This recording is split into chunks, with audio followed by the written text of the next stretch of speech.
क्या कभी ऐसा हुआ है कि जिस शहर ने तुम्हें ठुकराया हो, वही एक दिन तुम्हारे सामने सिर झुका दे? क्या कभी किसी की नफ़रत तुम्हारी सबसे बड़ी ताकत बन सकती है? आज की कहानी सिर्फ एक पार्टी की नहीं है, ये कहानी है अपमान से सम्मान तक के सफ़र की। एक ऐसे इंसान की जिसे कभी गुंडा कहा गया और आज वही शहर उसे सलाम करता है। लेकिन इस सफ़र में छुपा है दर्द, गुस्सा और एक ऐसा राज जो सब कुछ बदल। वहाँ पार्टी में वो महारानी भी आएगी ना? उसने धीमी लेकिन गुस्से से भरी आवाज़ में कहा। उसकी आंखों में जलन साफ दिख रही थी, जैसे कोई पुराना जख्म फिर से हरा हो गया हो। उसका वो नया पति, उन्हें देखते ही मेरा तो खून खौलने लगेगा। नहीं नहीं, मैं नहीं जाऊंगी, मैं बिल्कुल नहीं जाऊंगी। वो बार बार खुद को समझाने की कोशिश कर रही थी, लेकिन उसके अंदर का तूफान उसे शांत नहीं होने दे रहा था। कमरे में एक अजीब सा सन्नाटा छा गया था, सिर्फ उसकी तेज सांसों की आवाज़ सुनाई दे रही थी। सामने खड़े व्यक्ति ने धीरे से कहा, तुम्हें जाना होगा, सिर्फ अपने लिए नहीं बल्कि उसके लिए भी। उसने इशारा किया सूरज की तरफ, जो चुपचाप खड़ा सब कुछ सुन रहा था। उसकी आंखों में दर्द नहीं बल्कि एक अजीब सी ठंडक थी, जैसे वो सब कुछ पहले ही सह चुका हो। आप अपनी बीवी की दवाई लेकर चलना, अचानक बात बदलते हुए उसने कहा, जैसे वो खुद को उस मुद्दे से दूर ले जाना चाहती हो। लेकिन फिर उसी पल उसकी आवाज़ फिर से भारी हो गई। और ये देखना बहुत ज़रूरी है कि जो शहर कभी तुम्हारे सूरज को गुंडा कहकर बुलाता था, आज वही शहर उसे इज्जत कैसे देता है। ये शब्द जैसे हवा में गूंज गए। सूरज ने पहली बार सिर उठाकर उसकी तरफ देखा। उसकी आंखों में हल्की सी मुस्कान थी, लेकिन वो मुस्कान किसी जीत की नहीं बल्कि एक लंबे संघर्ष की थी। अरे कुछ प्यारे कान्हा जी, देखना, तुम्हें बहुत बहुत ऊंचाई देंगे। पीछे से ताई माँ की आवाज़ आई, जो हमेशा की तरह भगवान पर भरोसा रखने वाली थी। लेकिन ये ऊंचाई तुम्हारे बिना अधूरी होगी, उन्होंने प्यार से कहा। सूरज ने उनकी तरफ देखा, उसकी आंखों में सम्मान साफ छलक रहा था। ठीक है ना भाई, ताई माँ ने जैसे आखिरी फैसला सुनाते हुए कहा। मना करने का कोई बहाना नहीं है, तुम्हें चलना ही होगा। वो लड़की जो अभी तक जाने से मना कर रही थी, अचानक चुप हो गई। कुछ सेकंड तक उसने कुछ नहीं कहा, फिर धीरे से बोली, ठीक है, मैं चलूंगी। लेकिन उसके शब्दों में एक अलग ही दृढ़ता थी। मैं चलूंगी ताकि तेरे ऊपर पड़ने वाली हर बुरी नज़र से तुझे बचा सकूं। उसने सूरज की तरफ देखते हुए कहा। उसकी आवाज़ अब कमज़ोर नहीं थी, उसमें एक वादा था, एक जिम्मेदारी थी। तेरी भलाई के लिए मैं हर चीज़ का सामना करूंगी। सूरज ने कुछ नहीं कहा, बस हल्का सा सिर झुका दिया। लेकिन उसके मन में क्या चल रहा था, ये कोई नहीं जानता था। क्या वो सच में उस पार्टी में जाने के लिए तैयार था? क्या वो उस शहर का सामना कर पाएगा जिसने उसे कभी ठुकरा दिया था? और सबसे बड़ा सवाल, उस महारानी और उसके नए पति से आमना सामना होने पर क्या होगा? कमरे का माहौल धीरे धीरे बदल रहा था। बाहर शाम ढल रही थी और अंदर एक नई कहानी की शुरुआत हो रही थी। एक ऐसी कहानी जिसमें हर कदम पर टकराव होगा, हर मोड़ पर सच्चाई सामने आएगी और हर रिश्ते की परीक्षा होगी। लेकिन ये तो सिर्फ शुरुआत थी। असली तूफान तो उस पार्टी में उठने वाला था, जहां सिर्फ लोग नहीं मिलेंगे बल्कि अतीत और वर्तमान आमने सामने खड़े होंगे। रात धीरे धीरे गहराने लगी थी और उस पार्टी का समय अब करीब आ चुका था। लेकिन जितनी नज़दीक वो घड़ी आ रही थी, उतनी ही तेजी से सबके दिलों की धड़कन बढ़ रही थी। घर के बाहर गाड़ी तैयार खड़ी थी, लेकिन अंदर का माहौल अभी भी भारी था। सूरज आईने के सामने खड़ा था। उसने खुद को ध्यान से देखा, जैसे वो सिर्फ अपना चेहरा नहीं बल्कि अपना पूरा अतीत देख रहा हो। वही चेहरा जिसे कभी इस शहर ने ठुकरा दिया था, वही आंखें जिनमें कभी गुस्सा और बगावत थी, लेकिन आज उनमें एक अजीब सा सुकून था, जैसे वो हर दर्द को पार कर चुका हो। पीछे से कदमों की आहट आई। वो लड़की धीरे धीरे उसके पास आई और बिना कुछ कहे उसके कंधे पर हाथ रख दिया। डर लग रहा है? उसने हल्की आवाज में पूछा। सूरज ने मुस्कुराने की कोशिश की, लेकिन उसकी मुस्कान में भी एक गहराई थी।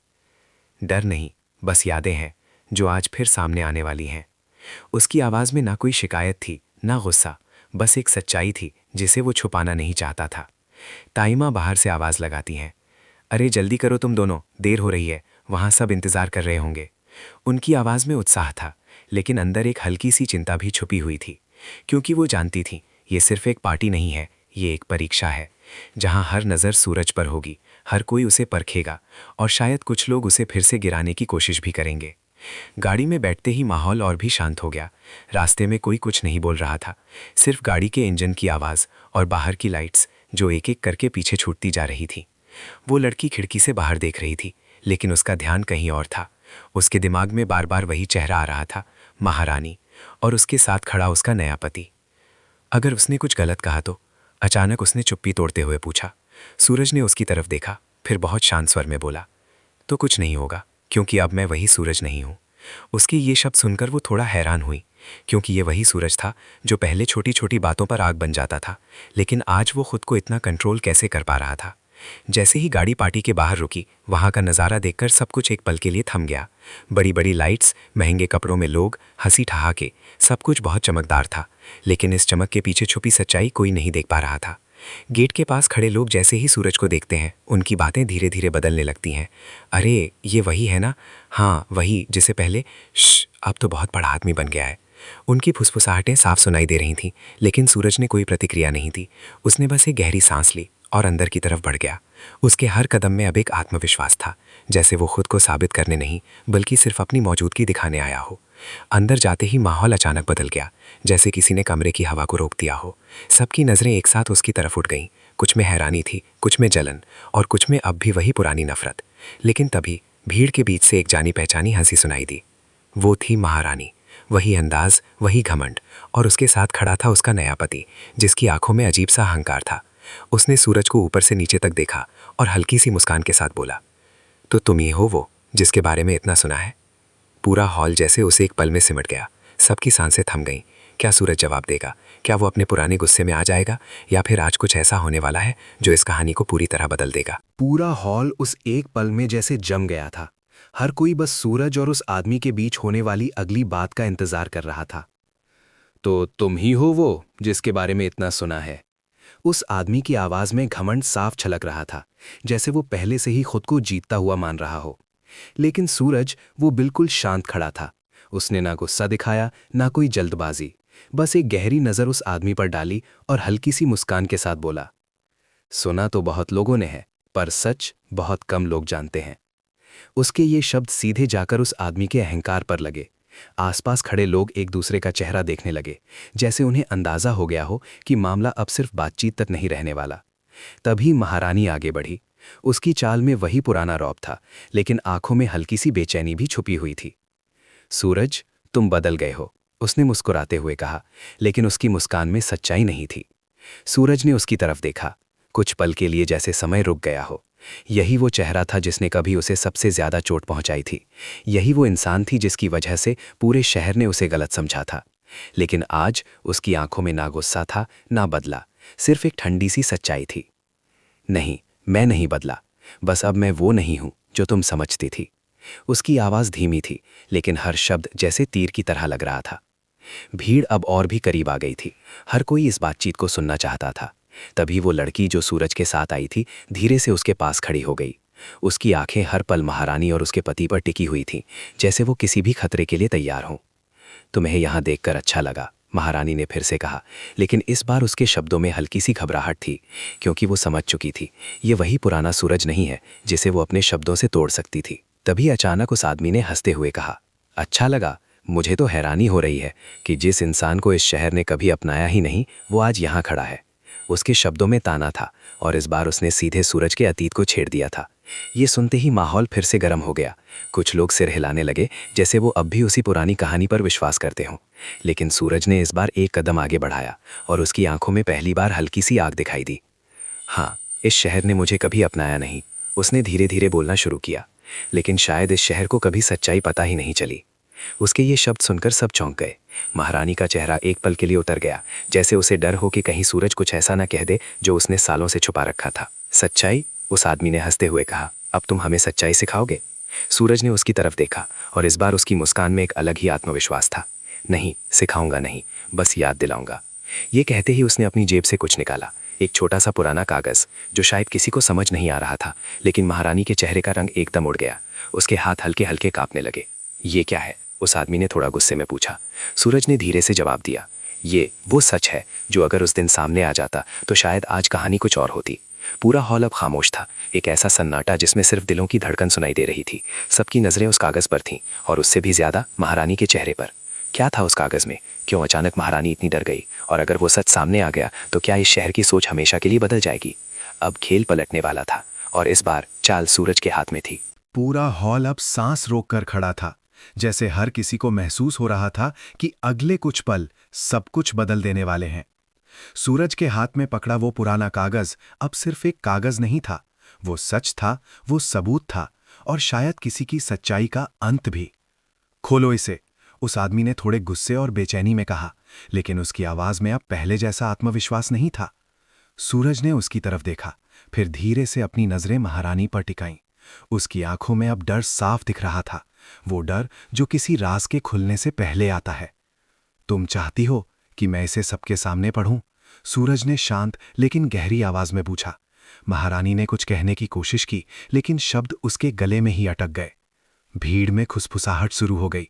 क्या है उसमें? कौन सा सच? आखिर छुपाया क्या गया था? हर कोई बेचैन था, हर किसी की नजर सूरज पर टिकी थी। सूरज ने धीरे से कागज खोला।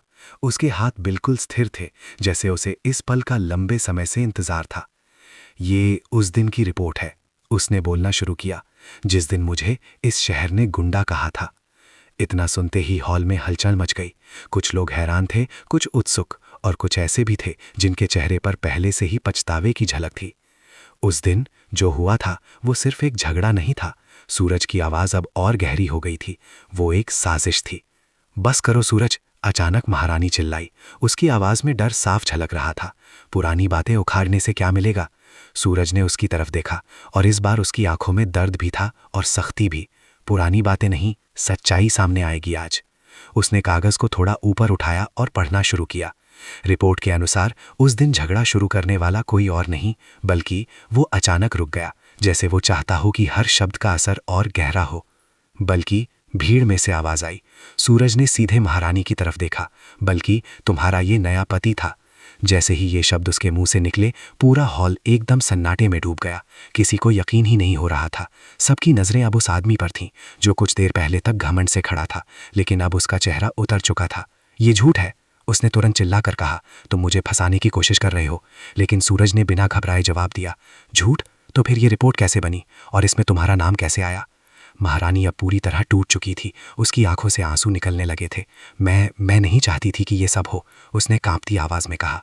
लेकिन तुमने रोका भी तो नहीं, सूरज ने तुरंत जवाब दिया। उसकी आवाज में अब डर साफ झलक रहा था। तुम जानती थी सच्चाई, फिर भी तुमने मुझे अकेला छोड़ दिया, पूरे शहर के सामने। ये सुनते ही भीड़ में हलचल और तेज हो गई। लोग आपस में बातें करने लगे। तो मतलब सूरज निर्दोष था, हमने उसे गलत समझा। वो आदमी अब पूरी तरह घिर चुका था। उसकी आंखों में गुस्सा और डर दोनों थे। ये सब पुराना मामला है, इससे क्या फर्क पड़ता है? उसने आखिरी कोशिश की खुद को बचाने की, लेकिन इस बार जवाब भीड़ ने दिया। फर्क पड़ता है। एक एक करके लोग सूरज के पास आने लगे। उनके चेहरों पर शर्मिंदगी थी। हमने तुम्हें गलत समझा, हमें माफ कर दो। सूरज बस खड़ा रहा। उसने किसी को रोका नहीं, किसी को जवाब नहीं दिया, क्योंकि उसके लिए ये माफी नहीं बल्कि एक अधूरी जीत थी। उसने आखिरी बार महारानी की तरफ देखा। आज सच्चाई सामने आ गई, उसने धीरे से कहा। लेकिन जो खोया है वो कभी वापस नहीं आएगा। महारानी वही खड़ी रह गई। आंसू उसके चेहरे पर बह रहे थे, लेकिन अब बहुत देर हो चुकी थी। सूरज मुड़कर जाने लगा, लेकिन तभी पीछे से एक आवाज आई। रुको सूरज। ये आवाज किसी और की नहीं बल्कि उस आदमी की थी, लेकिन इस बार उसकी आवाज में कुछ अलग था। क्या वो अब कुछ और बड़ा खुलासा करने वाला है? क्या अभी भी कोई सच बाकी है? कहानी अब अपने सबसे बड़े मोड़ पर थी, और आखिरी फैसला अभी बाकी था। रुको सूरज। उस आदमी की आवाज इस बार पहले जैसी नहीं थी। उसमें ना घमंड था, ना गुस्सा, बल्कि एक अजीब सा डर और थकान थी। पूरा हॉल फिर से शांत हो गया। सूरज धीरे धीरे रुका, लेकिन उसने पीछे मुड़कर नहीं देखा। कुछ पल के लिए सब कुछ जैसे ठहर गया। फिर उस आदमी ने भारी आवाज में कहा, हाँ, जो तुमने कहा वो सच है। ये सुनते ही हर कोई चौंक गया। महारानी ने तुरंत उसकी तरफ देखा। तुम क्या बोल रहे हो? उसकी आवाज कांप रही थी, लेकिन अब छुपाने के लिए कुछ बचा ही नहीं था। उस दिन झगड़ा मैंने शुरू किया था, उसने सिर झुकाते हुए कहा, क्योंकि मैं तुमसे चलता था सूरज। अब सबकी नजरें सिर्फ उसी पर थीं। उसने धीरे धीरे अपनी बात जारी रखी। तुम्हारी इज्जत, तुम्हारी पहचान, सब कुछ मुझे खटकता था, और मैं ये बर्दाश्त नहीं कर पाया। सूरज अब भी शांत खड़ा था, लेकिन उसके अंदर क्या चल रहा था ये कोई नहीं समझ पा रहा था। मैंने प्लान बनाया कि कैसे तुम्हें सबके सामने गिराया जाए। उसकी आवाज़ अब टूटने लगी थी। और उस दिन मैंने जानबूझकर झगड़ा किया ताकि सब तुम्हें गलत समझें। महारानी की आंखों से आंसू लगातार बह रहे थे, और मैं सब जानती थी। उसने खुद कबूल किया, लेकिन मैंने कुछ नहीं कहा, क्योंकि मैं डर गई थी। मैं अपनी दुनिया खोना नहीं चाहती थी। ये सुनते ही भीड़ में गहरी खामोशी छा गई। अब सच्चाई पूरी तरह सामने थी, और हर कोई अपने आप को दोषी महसूस कर रहा था। सूरज ने आखिरकार धीरे से पीछे मुड़कर देखा। उसकी आंखों में आंसू नहीं थे, लेकिन एक गहरा दर्द जरूर था। तो ये था सच, उसने बहुत शांत स्वर में कहा। वो लड़की जो हर वक्त उसके साथ खड़ी थी, उसकी आंखें भी नम हो चुकी थी। उसने धीरे से कहा, देखा, आज सबके सामने सच आ गया। लेकिन सूरज ने सिर हिलाया। सच आ गया, लेकिन वक्त वापस नहीं आया। उसने एक एक करके सबकी तरफ देखा। वो लोग जो कभी उसे नीचा दिखाते थे, आज वही लोग शर्म से सिर झुकाए खड़े थे। तुम सब ने मुझे गुंडा कहा। सूरज की आवाज़ अब थोड़ी भारी हो गई, लेकिन किसी ने ये जानने की कोशिश नहीं की कि असल में हुआ क्या था। कोई जवाब नहीं था, क्योंकि सबके पास सिर्फ पछतावा था। सूरज ने गहरी सांस ली और फिर हल्की सी मुस्कान के साथ कहा, लेकिन आज मुझे किसी की माफ़ी नहीं चाहिए। सब हैरान हो गए। क्या? क्योंकि मैंने खुद को बहुत पहले ही माफ़ कर दिया था। उसके ये शब्द सीधे दिल को छू गए। वो धीरे धीरे आगे बढ़ा और दरवाजे की तरफ चलने लगा। इस बार कोई उसे रोकने की हिम्मत नहीं कर पाया। तभी ताइमा आगे आई। उनकी आंखों में गर्व था। मैंने कहा था ना, कान्हा जी तुम्हें बहुत ऊंचाई देंगे, उन्होंने मुस्कुराते हुए कहा। सूरज ने उनके पैर छुए और हल्के से बोला, ऊंचाई मिल गई ताइमा, लेकिन अब सुकून चाहिए। वो लड़की उसके साथ चलने लगी। जाते जाते उसने एक बार पीछे मुड़कर देखा। वो महारानी जो कभी घमंड में रहती थी, आज पूरी तरह टूट चुकी थी। बाहर रात गहरी हो चुकी थी, लेकिन आसमान में एक हल्की सी रोशनी थी, जैसे एक नई शुरुआत का संकेत दे रही हो। सूरज ने आसमान की तरफ देखा और धीरे से कहा, अब कोई मुझे मेरे अतीत से नहीं पहचानेगा। अब मेरी पहचान मैं खुद बनाऊंगा। गाड़ी धीरे धीरे आगे बढ़ गई और पीछे छूट गया वो शहर जो कभी उसे गुंडा कहता था। लेकिन आज वही शहर उसे हमेशा के लिए याद रखने वाला था, एक सबक की तरह, एक सच्चाई की तरह, और इसी के साथ एक